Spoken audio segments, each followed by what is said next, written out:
اس کا نعرہ تھا آزادی، اپنے فیصلوں میں آزادی، ملکی پالیسی میں آزادی۔ وہ کسی کا بھی دباؤ نہیں چاہتا تھا۔ وہ چاہتا تھا کہ ہم اپنے ملک میں اپنی مرضی سے رہیں، اپنے فیصلے عوامی رائے سے کریں۔ اس نے اپنی قوم کے سامنے آواز بلند کی کہ ہم اپنے ہی ملک میں آزاد نہیں ہیں، بیرونی طاقتیں ہم پر اپنی مرضی مسلط کرنا چاہتی ہیں۔ ان کی خواہش ہے جیسے وہ چاہتے ہیں ہم ویسے رہیں، اور یہ بات ہمیں کسی صورت قبول نہیں۔ وہ بیرونی طاقتوں کے خلاف ڈٹ گیا، لیکن اس کا انجام عبرتناک ہوا۔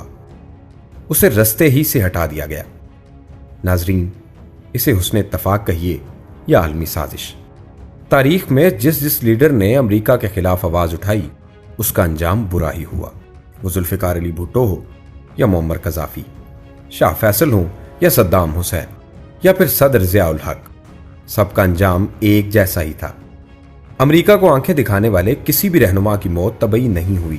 آج کی ویڈیو میں ہم ایسے 5 رہنماؤں کا ذکر کریں گے جن کے بارے میں کہا جاتا ہے کہ ان کو امریکہ نے سازش کے تحت قتل کروایا۔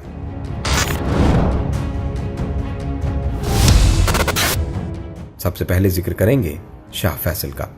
فیصل بن عبدالعزیز آل سعود 1964 سے 1975 تک سعودی عرب کے بادشاہ رہے۔ وہ اپریل 1906 میں پیدا ہوئے۔ فیصل نے نوجوانی میں ہی اہم کارنامے انجام دینا شروع کر دیے۔ حجاز انہوں نے ہی فتح کیا تھا۔ 1920 میں انہیں حجاز کا گورنر مقرر کیا گیا۔ 1934 میں یمن کے خلاف جو کامیاب فوجی کارروائی کی گئی تھی وہ شاہ فیصل کی ہی سرکردگی میں کی گئی تھی۔ وہ یمن میں بندرگاہ حدیدہ تک پہنچ گئے تھے، اور اگر ابن سعود جنگ بندی پر راضی نہ ہوتے تو فیصل آسانی سے باقی یمن بھی فتح کر لیتے۔ شاہ فیصل بچپن سے ہی اسلام پسند جانے جاتے تھے۔ وہ اتحاد امت کے عظیم داعی تھے، لیکن ان کا انجام دردناک تھا۔ 25 مارچ 1975 کے روز شاہ فیصل سعودی عرب کے لوگوں سے مل رہے تھے۔ انتظار گاہ میں کویتی وفد بھی ان سے ملنے کا منتظر تھا۔ شاہ فیصل کے بھتیجے فیصل بن مسعود اس کویتی وفد سے بات چیت میں مصروف تھے۔ جب وفد کی ملاقات کا وقت آیا تو شاہ فیصل اپنے بھتیجے فیصل بن مسعود کو بوسہ دینے کے لیے آگے بڑھے، اور اسی وقت بھتیجے نے اچانک ریوالور نکالا اور شاہ فیصل کو 2 گولیاں مار دی۔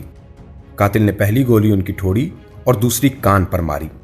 شاہ کے ایک محافظ نے فیصل بن مسعود پر تلوار کا وار کرنا چاہا تو وہاں پر موجود ملک کے وزیر پیٹرولیم نے گارڈ سے چلا کر کہا شہزادے کو قتل نہ کرنا۔ فیصل بن مسعود اس دوران اطمینان سے وہیں کھڑے رہے اور گارڈز نے انہیں گرفتار کر لیا۔ شاہ فیصل کو اسپتال لے جایا گیا، لیکن وہ زخموں کی تاب نہ لا سکے اور جہان فانی سے کوچ کر گئے۔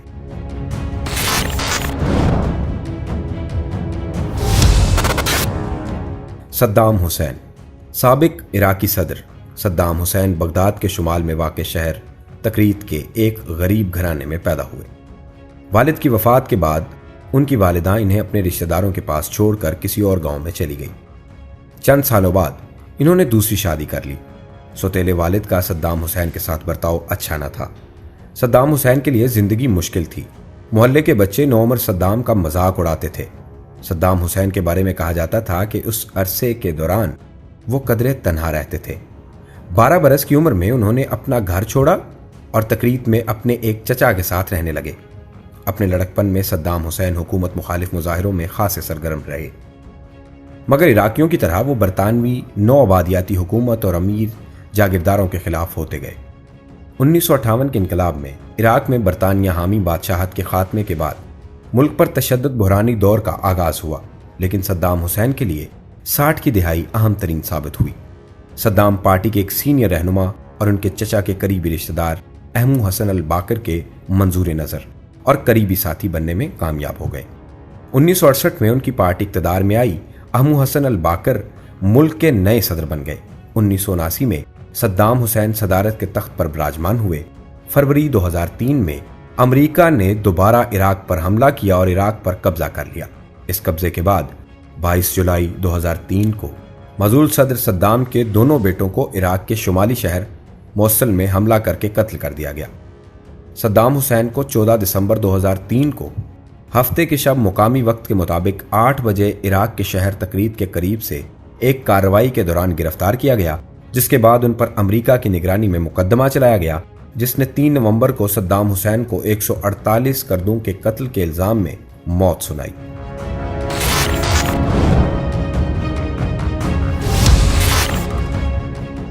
معمر القذافی، جنہیں کرنل قذافی کے نام سے بھی جانا جاتا ہے، 1969 سے 2011 تک لیبیا کے رہنما رہے۔ وہ 7 جون 1942 کو پیدا ہوئے، ریاست ہائے متحدہ امریکہ بنانے کے بڑے حامی تھے۔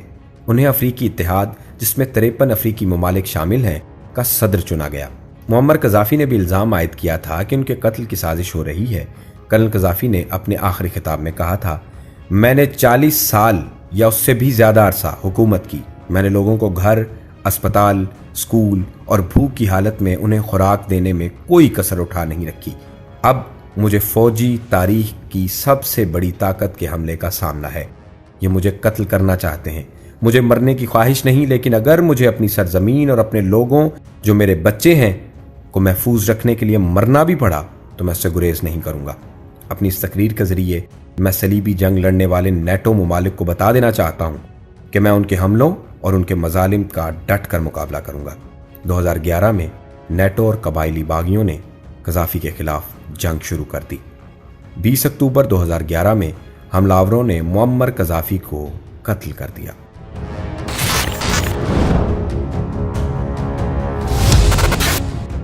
ذوالفقار علی بھٹو۔ ذوالفقار علی بھٹو لاڑکانہ سندھ میں پیدا ہوئے۔ پاکستان میں آپ کو قائد عوام یعنی عوام کا رہبر اور بابائے آئین پاکستان بھی کہا جاتا ہے۔ ذوالفقار علی بھٹو نے 1950 میں برکلے یونیورسٹی کیلیفورنیا سے سیاسیات میں گریجویشن کی۔ 1952 میں آکسفورڈ یونیورسٹی سے اصول قانون میں ماسٹر کی ڈگری حاصل کی۔ اسی سال مڈل ٹیمپل لندن سے بیرسٹری کا امتحان پاس کیا۔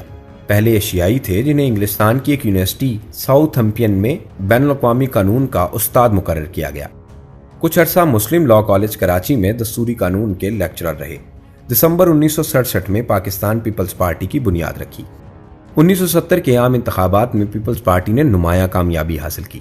وہ دسمبر 1971 سے 13 اگست 1973 تک صدر مملکت کے عہدے پر فائز رہے۔ 14 اگست 1973 کو نئے آئین کے تحت وزیر اعظم کا حلف اٹھایا۔ 1970 کے عام انتخابات میں دھاندلی کے الزامات کے سبب ملک میں خانہ جنگی کی سی کیفیت پیدا ہو گئی۔ 5 جولائی 1977 کو جنرل محمد ضیاء الحق نے مارشل لا نافذ کر دیا۔ ستمبر 1977 میں ذوالفقار علی بھٹو کو نواب محمد احمد خان کے قتل کے الزام میں گرفتار کر لیا گیا۔ 18 مارچ 1978 کو ہائی کورٹ نے انہیں سزائے موت کا حکم سنایا۔ 6 فروری 1979 کو سپریم کورٹ نے ہائی کورٹ کے فیصلے کی توثیق کر دی۔ 4 اپریل کو انہیں راولپنڈی جیل میں پھانسی دے دی گئی۔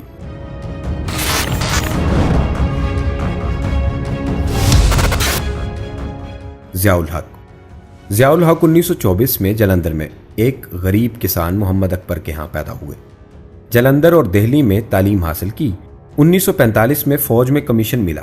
دوسری جنگ عظیم کے دوران برما، ملایا اور انڈونیشیا میں خدمات انجام دی۔